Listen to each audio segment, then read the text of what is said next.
जय जय श्री राधे कृष्ण दोस्तों। तो आज हम लोग श्रीमद् भगवद गीता के अध्याय 5 के श्लोक नंबर 21 पे हैं, जहाँ भगवान बोलते हैं ब्रह्म स्पर्शेष्वशक्तात्मा विन्द्यात्मने यत् सुखम स ब्रह्म योग युक्तात्मा सुखमक्षयम् श्रुते। अब जितना हमारा सिलेबस होता है, जितनी चीजें हमें समझाई जाती हैं, उसके बेस पर ही हमारा दृष्टिकोण बनता है, हमारा पर्सपेक्टिव बनता है। हमें चीजें अच्छी या बुरी लगती हैं, सही या गलत लगती हैं। तो इसी तरह से जब हम इस भौतिक संसार में हैं और यहाँ की चीजों के बारे में जानते हैं, तो हमें यही समझ में आता है कि पैसा, गाड़ी, बंगला वगैरह वगैरह जो इंद्रिय सुख को भोगने के लिए चीजें चाहिए, वही ही हमारा टारगेट है, गोल है, और उसी के लिए हमें मेहनत करनी है, क्योंकि वही परम सुख है।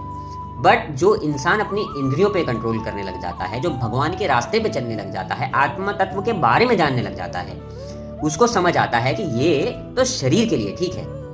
पर इससे भी एक लेयर ऊपर जाना है, जहाँ पे आत्मा, जहाँ पे भगवान के साथ एक ऐसी फीलिंग है जिसमें हम और भगवान दोनों एक हो जाते हैं। हम उस फीलिंग के लिए ही हमारा जन्म हुआ है, उनके साथ एक होने के लिए, जुड़ने के लिए, और उससे ज्यादा सुख देने वाला तो संसार में कहीं पे कुछ नहीं है। जब ये समझ में आ जाता है तो हमारे सारे कर्म जो हैं, उनका जो गोल है वो उस भौतिक संसार से यहाँ पर ट्रांसफर हो जाता है, और हमारे कर्म, उनका मैग्नीट्यूड और एफर्ट दोनों उसके हिसाब से हो जाते हैं।